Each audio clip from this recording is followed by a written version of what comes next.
परत चालला होता. आणि बाळू याला घेऊन देवा बाळू याला घेऊन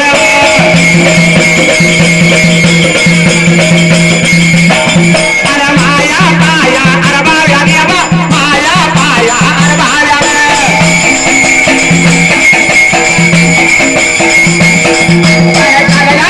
वाहनी गुण बघा चालला रे वाहनी गुण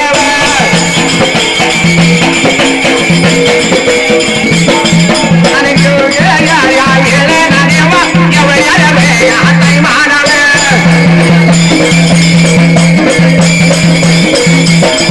आणि एवढ्याच्या चहावाड्याला देवा एवढ्याच्या चहावाड्याला वे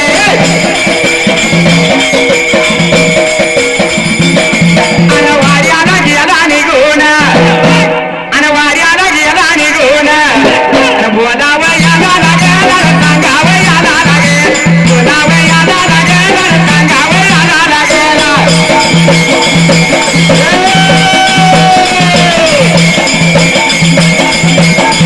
आणि माया पाया बाया देवा माया पाया बाया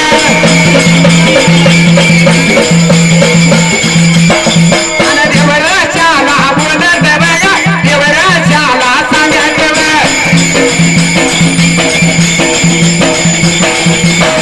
आणि माझ्या देवा बालून बघा काय झालं बघावं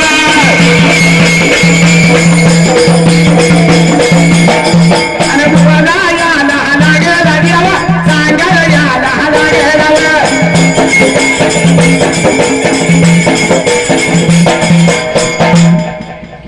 बाबा देवरेशाच्या वाड्यात गेला नाही माया पारबाला सांगत होता देवरेशाला काय सांगत होता बाबा. माझ्या बाळूला काय झालंय बघ तेवढं. देवरेशाला नीती नियम काय बाबा. होम पेटवायचा होमांवर बसायचा पेटवलेल्या होमाच्या मोहर देवरेश बसल्याला आणि आदल्या नंदनेची लागला होता देवरेश पण बघायला बाबा. आणि तसं बाळूला देवाया असणाऱ्या देवरेशाच्या मोहर बसवायला होमा मोहरा बाळूला बसवलं होतं आणि माया पारबाई सांगत होता देवरेशाला. जसं देवरेशाच्या मोहर बाळा बसायला पेटलेला होम देवा 5 भड्यातला शेष नारायण लागला होता या देवरेशाला दिसायला. त्यावेळेला ही देवरेशी काय लागलं बोलायला बाबा. आणि जसं देवाया भगवंतानं डाव्या पायाच्या अंगठ्याला चिमटा काढायला चिमटा काढायला त्याचं अंग लागलं खाजवायला आणि पेटल्याला होम लागला होता विजायला 5 भड्या शेष नारायण लागला होता दिसायला. देवरेशाची बुबडी लागली होती वळायला. मायाप्पा तुझ्या बाळूला घेऊन जा तुझ्या बाळूला भूत लागेल. काय नाही बाबा तुझ्या बाळूला काय सुद्धा झालं नाही इथनं उचलून घेऊन जा पटकना असा देवरेशी सांगत होता. देवरेशी सांगत होता देवाया असणाऱ्या माया पारबाळ्याला. त्यावेळेला विचार केला माया पारबाळानं देवरेशी काय सांगायला. मला कुठं भूत लागला देवा. कोणाला देवाला देवाला जर भूत लागत असते तर एवढी लोक येऊन बसली असते. म्हणून माया पारबाळानं आपल्या लेकाला हाताला धरलं. आणि भूताची आता तिने करणी धरायची आणि मला नाही भीती वाटत आणि माझ्या देवानं बाळू मामानं माझ्या देवाला हात ठेवलाय.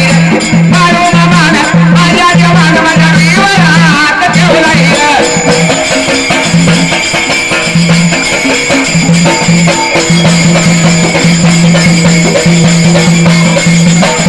आणि बाळू मामानं माझ्या देवानं माझ्या देवाला हात ठेवलाय.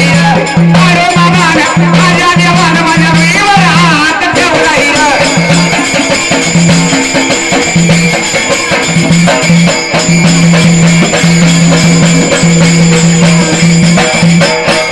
देवा या बाळूला घेतलं माया पारबळ्या निघून घरवाड्याला गेला. घर वाड्याला गेला होता. ओम सतपुते होय त्यांच्याकडून 100 रुपये बहुमान आलं. हा.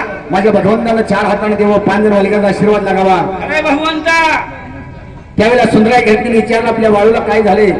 आपल्या बाळूला भूत नाही लागेल नाही काय नाही म्हणून सांगितलंय देवरेशानं. देवा हो मग बाळूला भूत नाही लागेल नाही नेमकं मग काय झालंय. असं कशा पाय वागतोय मग. हा काठ्यावर झोपतोय काय त्याच्या मनाला येईल तसं वागतोय. वेडे पडले गेले ना देवा जीवाला घाय पिंडाला आणि काही लागली होती करायला बाबा. विचार पडलेला म्हणाला काय करू कर्माला माया पार्वत्या सांगत होता.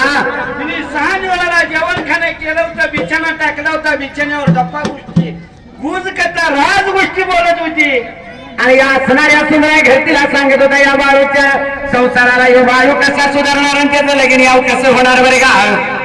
अशा वेळेला माया पार्वतीने छान काढायला त्या जोडीनं बरे का विचार केला मनाला. एवढे लहान 10-12 वर्षाचं वय लोकांना चाकरी गाय गुरु राखायला कसं ठोयाचं माताला लागलं होतं, वाईट वाटायला. रामाची रात्र सरण जायला सुरक्या सवळच्या पाऱ्याला आंघोळ चवळा करायला झाम झळका केली होती, लता कपडा अंगाला लावला होता. आणि या बाळूच्या वेळेला या माया पार्वतीला हाताला धरायला त्यावेळेला ही बाळ आपल्या बापाला काय लागलं होतं बोलायला. बाबा बाप्पा जवळता विद्या समरता सांगतो आहे की तुला त्यात्र वेळेला काय घेऊन चाललाय मला सकाळ सकाळी. त्यावेळेला यो माया पार्वत्या सांगत होता सावकाराच्या वाऱ्याला तुला चाकरीला ठेवायला घेऊन चालूया. एवढं ऐकलं होतं बाळून आपल्या बापाला बाळू काय लागला होता बोलायला. बापा समरता विद्या दौलता सांगतो ऐक तुला 2 म्हशी घेऊन ती दोन्हीच्या डोळ्यात करून धावतो. शत्रुघ्न माने त्यांच्याकडून 100 रुपये बहुमान आलं. माझ्या भगवंता लागला होता सांगायला 2 म्हशी घेऊन ती दोन्हीच्या 200 करून धावतो. बाबा 5 मेंढ्या घेऊन ती 5च्या 500 करून दाखवतो. असा बापाला आपला सवाल सोडत होता ही बाळू धनगर बाबा. देवा हो पण या देवाला अखंड गाव येडा बाळून खोळा बाळू म्हणत होतं. त्यावेळेला माया पार्वती बोलत होता आपल्या लेकाला तुला गाव सारे येडा बाळून खुळा बाळू म्हणतोय. दोन्हीचं 200 5च 500 लागलाय बोलायला. चल लवकर म्हणला. शंकर राऊत त्यांच्याकडून 100 रुपये बहुमान आलं बाळूमाच बघता. हो. मामानं सांगितलं होतं जगाचं जग आपल्या चाकरीला येईल. होय. सांगितलं होतं त्या 10-12 वर्षाच्या वयात होता. पण या माया पार्वतीला वाटलं याला अखंड गाव येडा बाळून खोळा बाळू म्हणतो या. लहानपणाची गोष्ट मोठ्यापणी कशी असतो. हा पण आता हा? आता कसं वाटतंय. आता कुठे जर भांडारा गेल्यानं दिसलं हा तर म्हणजे तुम्ही बाळूमामा भक्ताय काय. आवड्या मारुती प्याला चुकीने